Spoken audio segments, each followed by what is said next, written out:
Mesdames et messieurs, bonsoir. Le médiateur de la République a prêté serment ce matin au palais Sékou-Touria.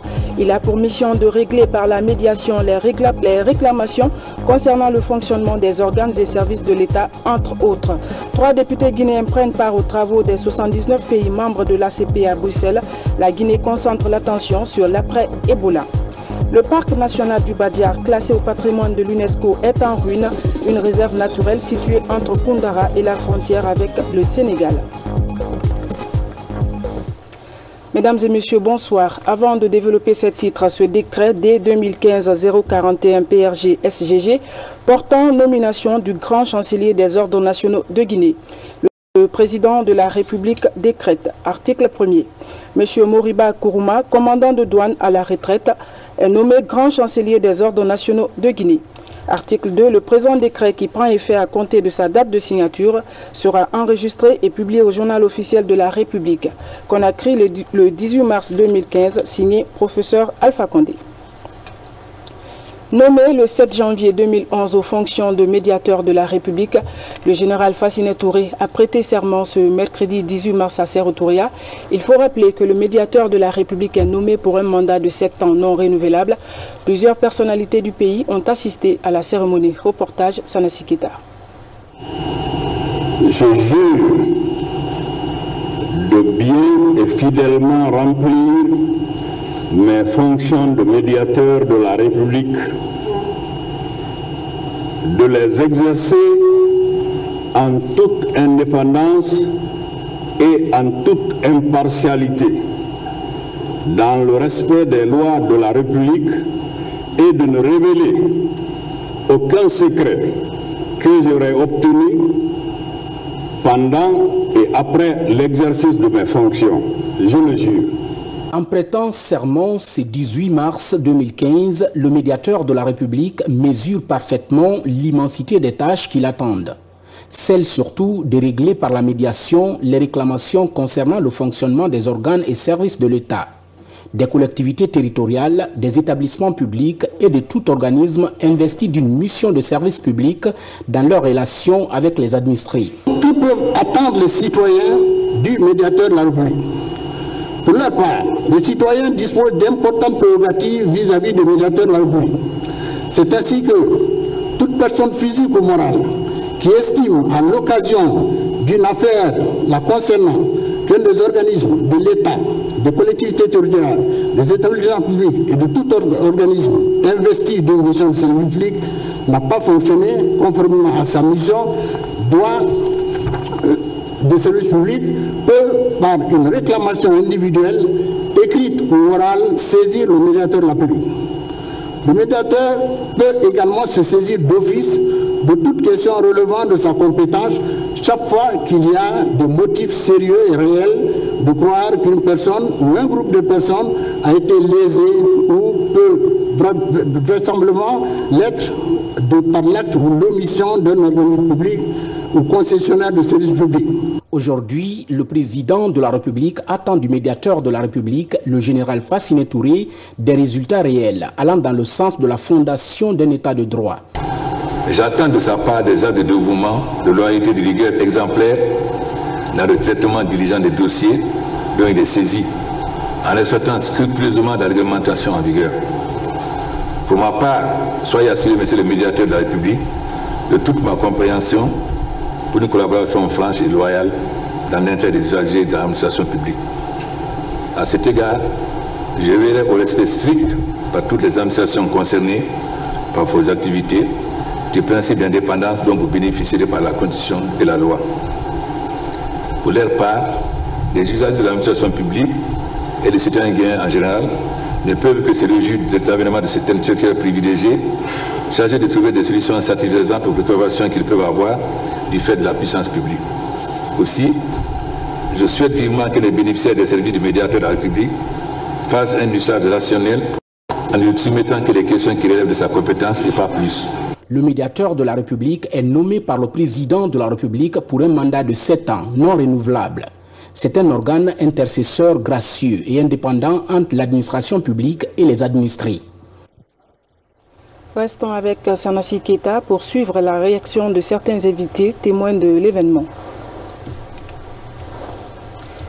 Parce que les semaines qui viennent de s'écouler, on a vu la mise en place de la haute autorité de la communication et de l'institution nationale des droits humains.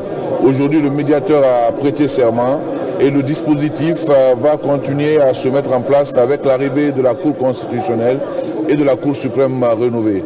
Notre pays résolument installe les institutions qui, seules dans leur fonctionnement, donneront la pérennité et la durabilité à notre démocratie.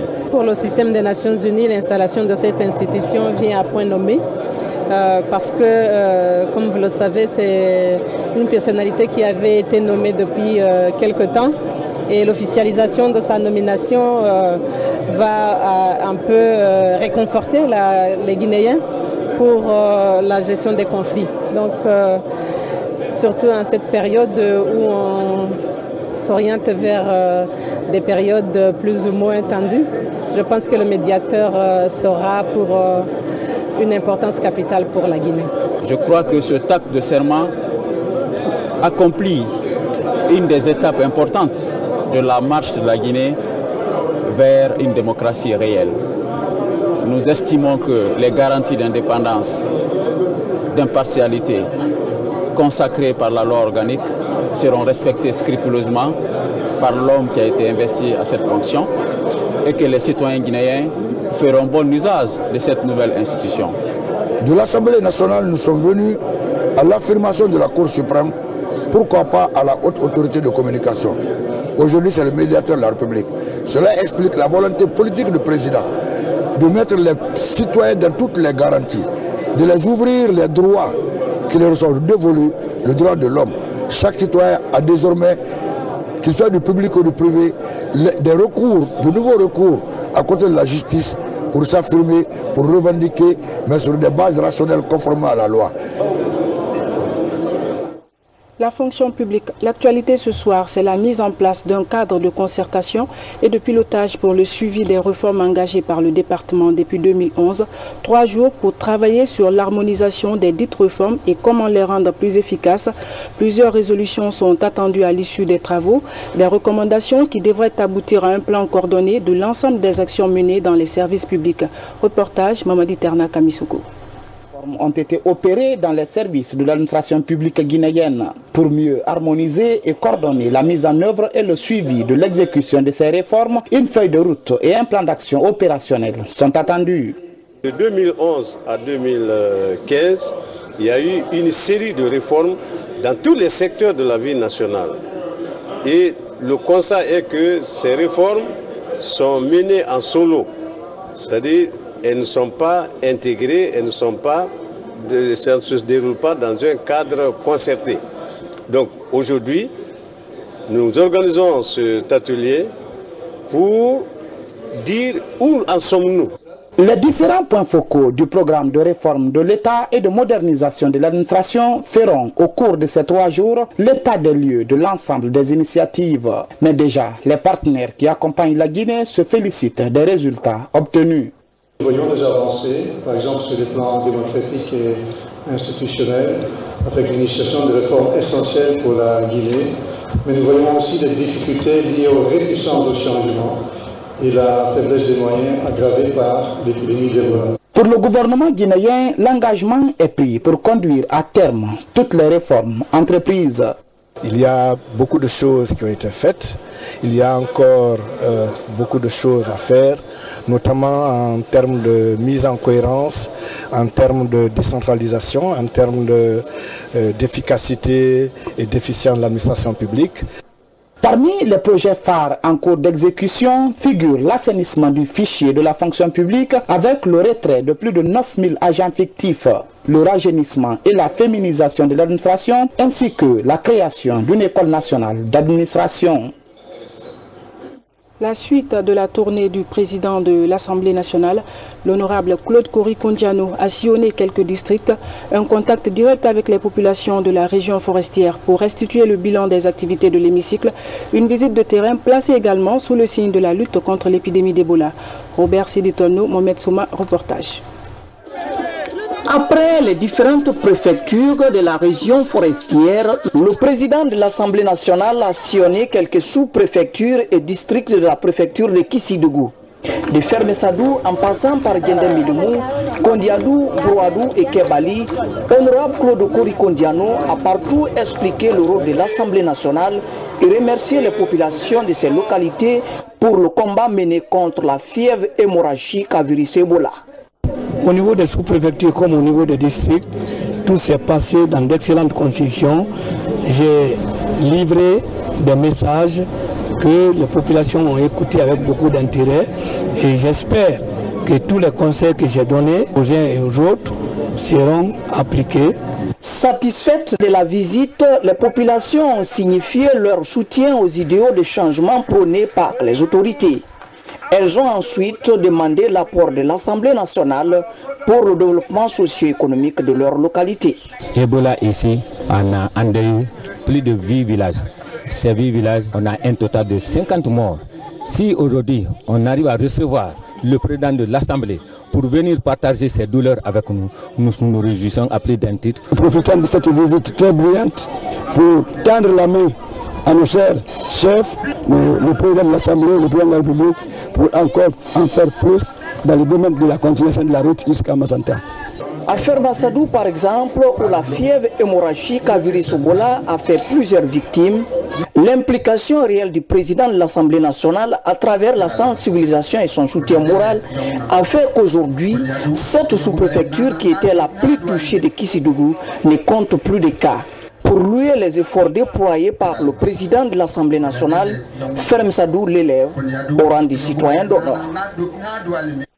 Cap à présent sur la préfecture de Mandiana. La ville bénéficie de plusieurs chantiers à l'occasion des festivités de l'an 57 du 2 octobre prévues à Cancan. Les travaux ont été lancés par le ministre de l'économie et des finances. Les populations se sont fortement mobilisées et se disent prêtes à soutenir les actions du gouvernement. Reportage Sekousouma Mohamed Alpha Baldé. Le bruit de ces machines Caterpillar annonce la renaissance de la ville de Mandiana dans le domaine infrastructurel. Plusieurs chantiers sont enclenchés par l'État dans cette localité. Il s'agit entre autres la construction de cette grande mosquée, le bitumage de 5 km de voirie urbaine. À cela s'ajoutent les infrastructures prévues à l'occasion du 57e anniversaire de l'indépendance prévu dans le Nabaya.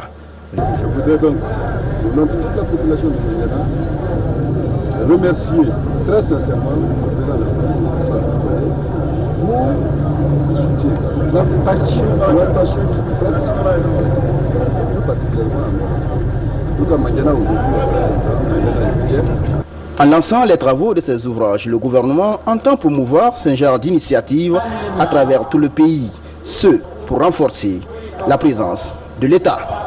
Depuis les années 77, il n'y a pas une personne d'entreprise d'infrastructure dans cette localité. Pourtant, cette localité est un appui fort de la Troisième République. Donc, c'est bien que justice donne une opportunité aujourd'hui pour le professeur en campagne de recouvrement, Avec cette fête tournante de l'indépendance à l'intérieur du pays, la préfecture de Mandiana bénéficie d'une vingtaine d'infrastructures. Le grand marché, l'hôpital, la gendarmerie, le commissariat, pour ne citer que ceux-ci, seront entièrement reconstruits. La remise des clés est prévue pour la fin de l'année 2015. Tout un défi pour ces entreprises chargées de réaliser ces projets. Et les bonnes nouvelles s'enchaînent pour les populations de Mandiana. En plus des chantiers, la ville bénéficie d'un important lot de lampes solaires. Cette action s'inscrit dans le cadre du programme présidentiel Lumière pour tous. Reportage Mohamed Lamine Camara. C'est une première dans le pays profond. Le programme d'éclairage public est en marche dans les communes rurales du pays. Cette année, les 304 communes rurales vont être dotées de lampadaires solaires. C'est une promesse du président de la République de donner la lumière à toutes les localités du pays à travers l'énergie solaire renouvelable d'ici la fin de 2015. Ce sont les communes rurales de Komodou, de Koumyan et de Koumana, respectivement dans les préfectures de Kérouané, de Mandiana et de Kouroussa, qui annoncent les couleurs de cette deuxième étape de ces opérations d'électrification rurale. Aujourd'hui en Guinée, on constate que les villages les plus reculés de Conakry sont en train de connaître le courant, sont en train de connaître l'électrification publique. Et ils ont dit merci au président Alpha Condé. Ces lampadaires solaires sont de 8 mètres de long. Ils comportent des accessoires nécessaires pour éclairer les places publiques et le long des routes. L'entreprise engagée dans le projet entend couvrir les 304 communes rurales du pays. Les lampadaires, en fait, ils sont tous aux normes Union européenne, que ce soit la lampe, les batteries et les panneaux photovoltaïques et le régulateur. Depuis l'indépendance, la société n'a pas eu de courant. Aujourd'hui, ça va commencer à allumer dans toute la société de la Guinée. Nous sommes très contents, Magnana est très content, surtout nous. À travers ces meetings, les populations bénéficiaires ont exprimé leur gratitude à l'endroit du président donateur, professeur Alpha Condé. Elles ont mis l'occasion à profit pour réitérer leur engagement et leur soutien aux idées de changement prônées par le chef de l'État. Hors de nos frontières, les parlementaires des 79 pays membres de l'ACP sont en réunion à Bruxelles depuis hier. La question du financement des infrastructures pour le développement durable des pays est au cœur des débats. 3 députés guinéens de la Commission des affaires économiques et financières prennent part aux travaux, mais la Guinée concentre l'attention sur l'après-Ebola. Kamara Boubacar est notre envoyé spécial. Contre Ebola, la bataille diplomatique se poursuit. À Bruxelles, les pays membres du groupe ACP, Afrique, Caraïbes, Pacifique, sont informés des dernières actualités de l'épidémie dans la région de la Mano-Riva et du contenu du plan de relance des économies après Ebola. La rencontre fait suite au sommet des chefs d'État ici, le 3 mars dernier, à l'initiative de la Guinée. Il est urgent que les gouvernements réfléchissent sur l'après-Ebola. Et c'était le but de la conférence de Bruxelles, où M. le Président de la République et toute son équipe ont fait de brillants exposés qui ont été vraiment appréciés par la Banque mondiale et tous les autres bailleurs de fonds.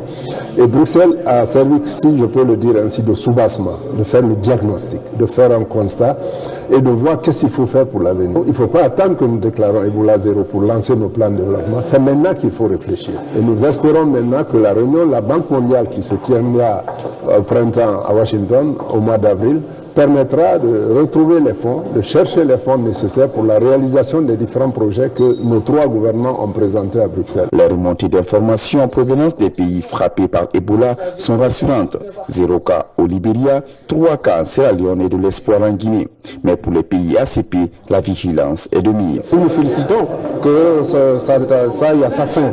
Mais nous devons demeurer vigilants parce qu'il peut toujours revenir, d'où la nécessité d'avoir des structures permanentes dans chaque pays ou dans chaque sous-région. Parce que si, compte tenu de nos économies qui sont assez faibles, fragiles, on peut au moins dans chaque sous-région créer des centres performants pour ce genre d'épidémies et autres épidémies tropicales. À cette rencontre parlementaire annuelle des pays ACP, la question du financement des infrastructures est posée. Les députés guinéens défendent l'intérêt d'orienter plus de ressources aux structures de santé.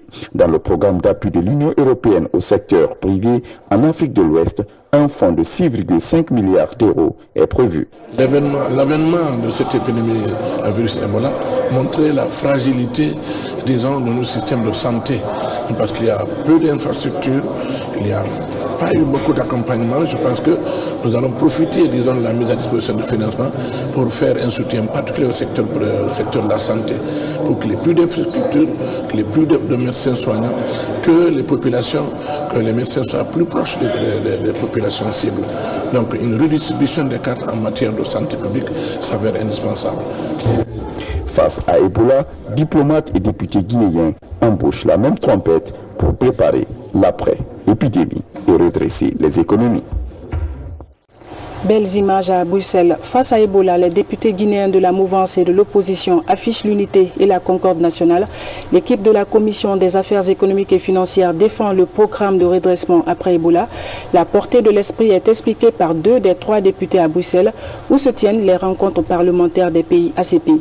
Ils sont au micro de Kamara Boubacar.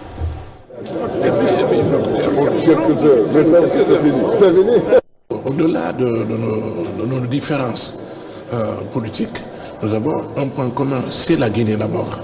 C'est la Guinée, c'est notre pays. Aucune tendance politique ne peut dire que moi je viendrai au pouvoir pour faire cela. Notre objectif, c'est qu'ensemble, nous allons quand même nous donner la main pour contrôler l'action du gouvernement, pour que l'action soit favorable, profitable aux populations guinéennes. Toute la lutte politique de tous les partis politiques, c'est dans ce sens. Et ça démontre l'engagement du professeur Alpha Condé pour le développement de ce pays. Il a dit la Guinée d'abord. Au sein des commissions, on a toujours travaillé avec les députés de l'opposition. Il y a une ouverture qui est là et ça démontre pour la commission, les ACP, les réunions des ACP, nous sommes toujours ensemble. Le premier député qui est passé, c'est un frère et qui nous tient en frère d'abord avant d'être opposant. En Guinée, la lutte contre Ebola se poursuit à travers ce geste de solidarité de la société MoneyGram. Elle a offert des kits de prévention d'une valeur de 100 millions de francs guinéens, un geste qui vise à renforcer les mesures de prévention dans les zones à risque. Reportage Mamadi Terna Kamisoko. 200 seaux à robinet, 100 thermoflash, des cartons de savon et de solutions chlorées. C'est l'apport de la société MoneyGram à la coordination nationale de lutte contre Ebola. Le geste vise à renforcer la prévention et la vigilance au moment où l'épidémie semble prendre du recul dans le pays. Le peuple de Guinée, depuis une année, a beaucoup souffert d'une fièvre hémorragique à virus Ebola sans précédent dans notre histoire. Il est du devoir de MoneyGram en tant que l'un des acteurs majeurs du service de transfert d'argent en Guinée, d'apporter un soutien fort au peuple de Guinée qui en a tant besoin en ce moment. La valeur du don est évaluée à 100 millions de francs guinéens. Pour l'unité de coordination de la lutte contre Ebola, cet appui est d'une importance capitale. Comme on a l'habitude de le dire, mieux vaut prévenir que guérir. Et les équipements qui sont mis à notre disposition constituent des moyens de prévention importants. Le savon, le chlore, le dispositif et le thermoflash. C'est en cela qu'il est extrêmement important parce qu'il va nous servir non seulement dans le cadre de la lutte contre Ebola, mais c'est des équipements que l'on pourra utiliser encore dans l'avenir contre d'autres maladies. Plus de 2000 personnes sont mortes de la maladie en Guinée. Avec l'adhésion de la population à la lutte, le pays pourrait bientôt gagner le pari contre le virus mortel. Un projet pour l'intégration des mesures d'adaptation au changement climatique et de l'écosystème vient d'être lancé à Conakry, un geste pour prévenir l'érosion qui guette notre littoral. Les explications avec Abdoulaye Diallo. Depuis quelques années, la désertification menace la Guinée. Cette menace se traduit par des températures élevées, l'augmentation de l'évapotranspiration et l'ensablement du fleuve Niger. Pour réduire ce risque qui pèse sur l'environnement, les partenaires au développement soutiennent la mise en place du projet d'adaptation basé sur les écosystèmes des communautés vulnérables de la Haute-Guinée.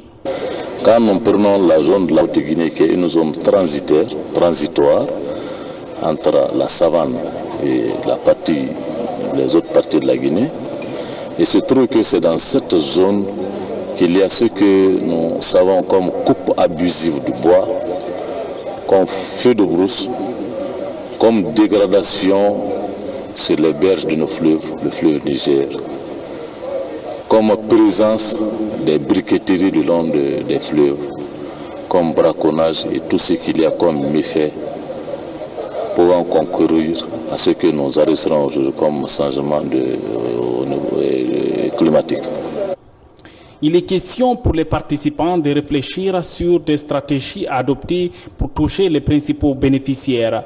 L'objectif est de lutter contre la déforestation, une des ambitions du ministère de l'Environnement qui attache une importance capitale à la matérialisation du projet. Grâce à l'appui du Fonds pour l'environnement mondial, le FEM et le PNUD, ce projet de grande taille, c'est un projet d'envergure de 8 à 10 millions de dollars qui connaît le financement du FEM et le PNUD avec la contribution du gouvernement guinéen élaboré pour lutter contre la pauvreté et augmenter la résilience des écosystèmes de la Haute-Guinée par rapport au changement climatique.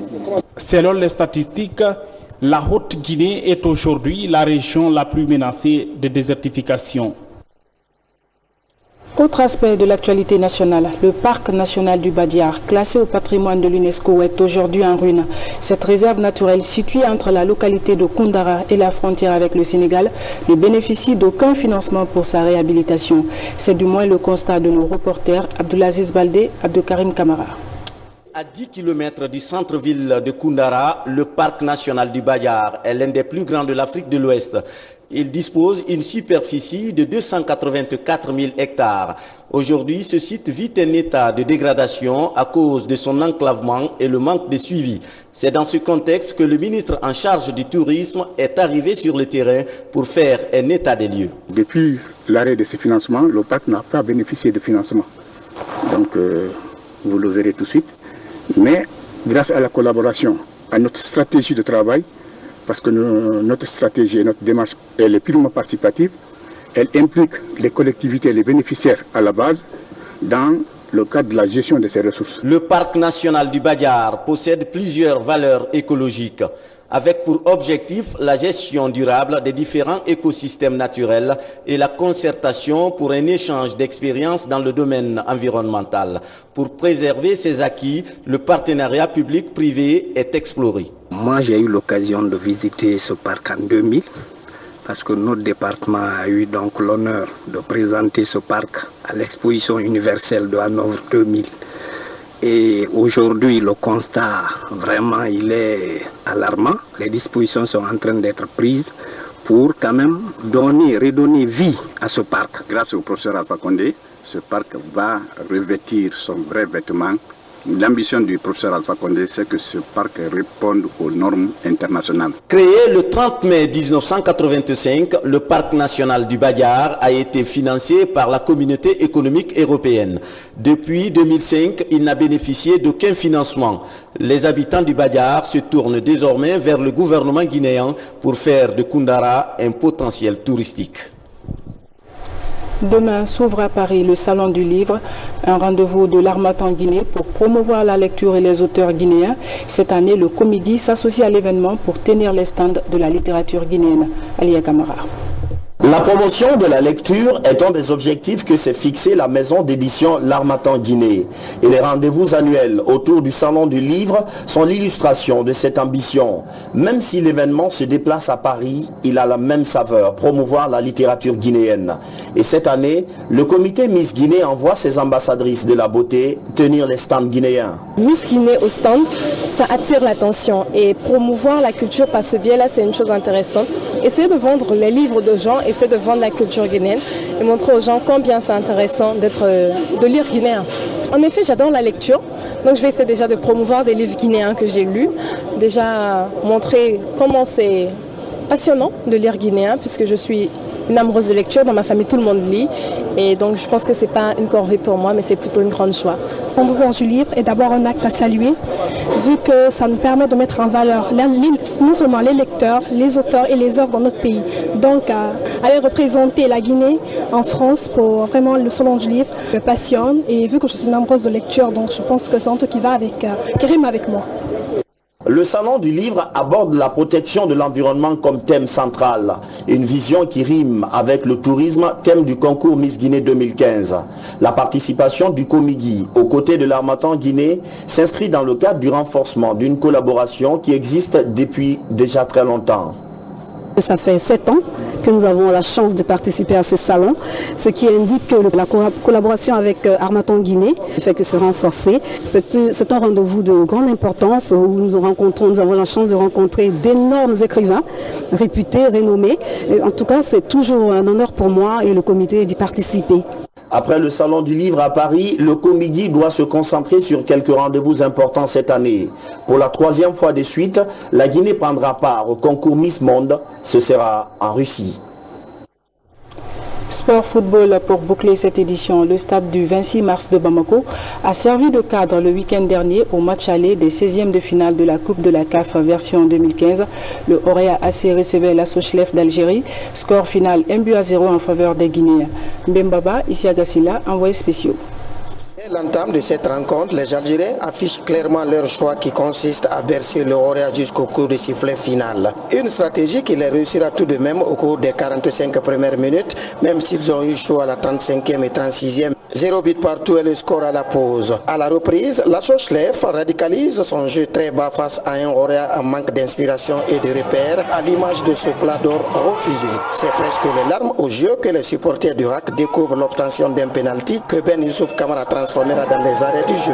Mais on ne s'attendait pas quand même à une équipe qui venait complètement fermée et qui a fermé. On a essayé, mais je crois que au match retour, on verra parce qu'ils seront obligés d'ouvrir et s'ils veulent bien se qualifier. On va l'aborder d'un esprit serein, calme. Donc je pense que nous pourrons nous qualifier. Je pense que là on fait un bon résultat. Fini l'aller, l'heure est au recul sur les événements avant début avril pour voir les deux clubs s'affronter pour l'assaut final dans ce qu'on qualifie de bataille d'Alger. Bon vent aux représentants guinéens. Mesdames et messieurs, c'est la fin de ce journal. Merci de nous avoir reçus chez vous. Excellente soirée en compagnie de nos programmes. Bonsoir et à demain.